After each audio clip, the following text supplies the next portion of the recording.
पिंजऱ्यातला बाप या पोस्टस्क्रिप्ट मी वाचत होतो.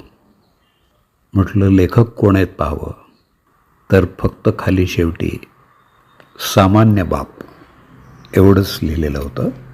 अर्थात ही अनामिक लेखकाची पोस्ट मला आवडली आणि ती आपल्यापर्यंत पोचवावी म्हणून त्याचं ध्वनिमुद्रण मी करतो आहे. नमस्कार, मी दत्ता सर देशमुख. ऐकूया पिंजऱ्यातला बाप.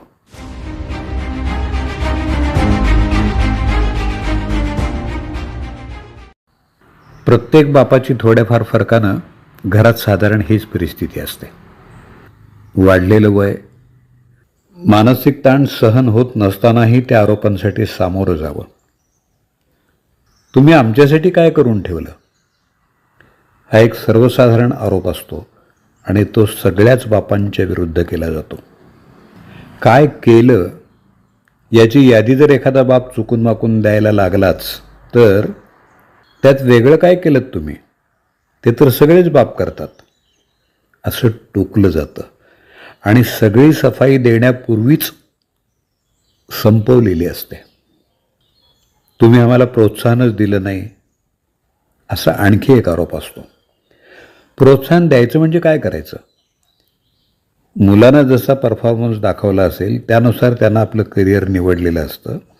अगदी इंजिनियर जरी झाला तरी मुलगा असा आरोप करतोच. त्यावेळी विचारच करत नाही की बापानं इंजिनिअरिंगची फी भरताना किती ओढाताण करून घेतली होती. तुम्हाला दूरदृष्टीच नाही. ज्यावेळी घरं स्वस्त होती तेव्हा 4 खोल्या आणि कार पार्किंग असलेला ब्लॉक घ्यायला काय हरकत होती? अशा प्रकारचा आणखी एक आरोप असतो.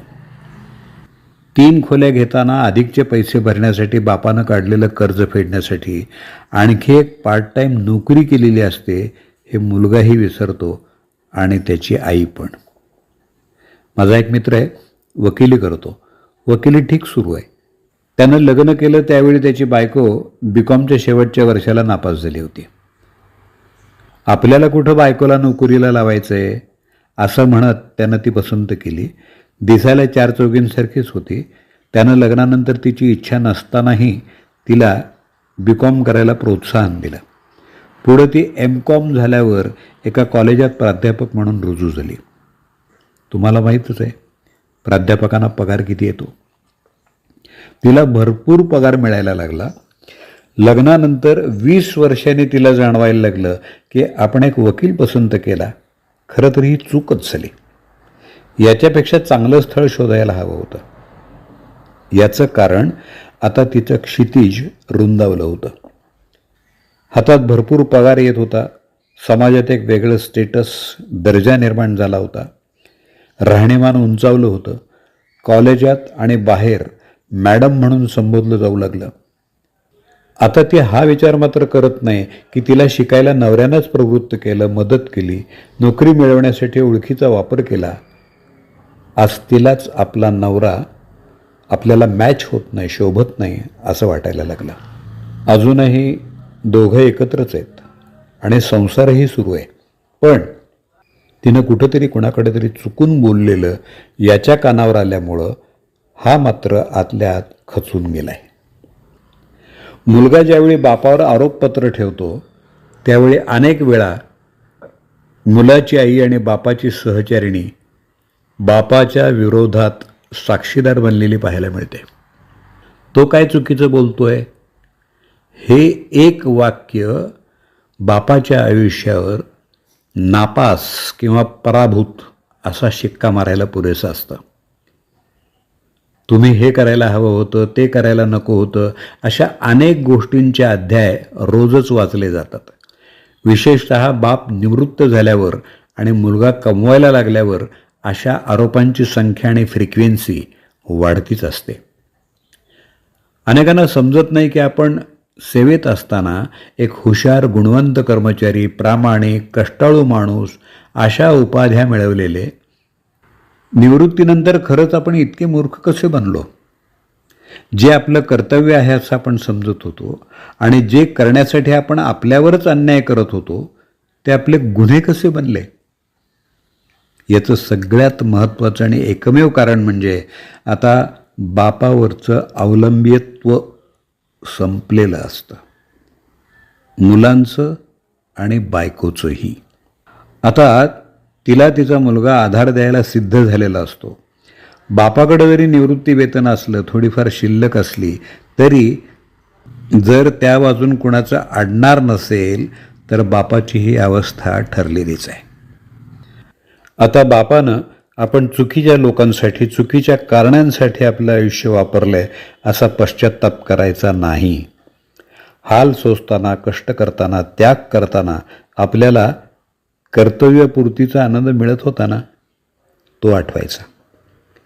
जगरहाटी अशीच असणार आहे. प्रत्येक बापाला आरोपीच्या पिंजऱ्यात उभं राहायला लागणारच आहे. आता असे आरोप झाले तर लगेच कबुली जबाब द्यायचा आणि पुढचा वाट टाळायचा.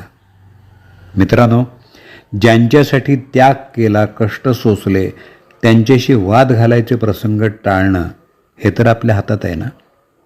एका त्रयस्थ भूमिकेतून या आरोपांकडे पाहायचं आणि बोध घेत पुढचं आयुष्य आपल्याच धुंदीत सकाळ संध्याकाळ मित्रांबरोबर व्यतीत करायचं.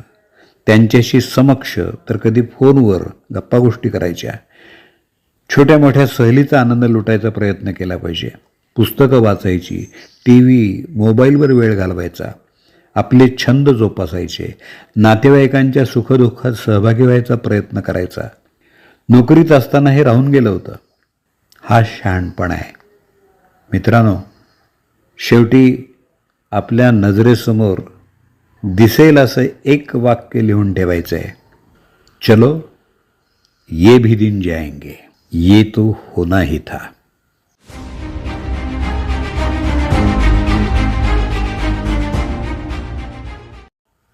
माझ्या सर्व मित्रांनो, आपल्याला हे पिंजऱ्यातलं जीवन तितकंच आनंदात जगायचं आहे. जमेल, नक्की जमेल. पहा, प्रयत्न करून पहा.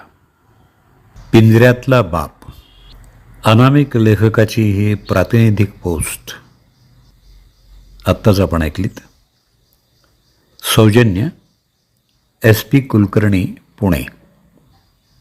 आपल्या प्रतिक्रिया, अभिप्राय अनामिक लेखकाला समर्पित.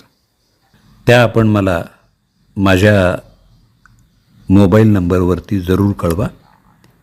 दत्ता सरदेशमुख, 8329730186.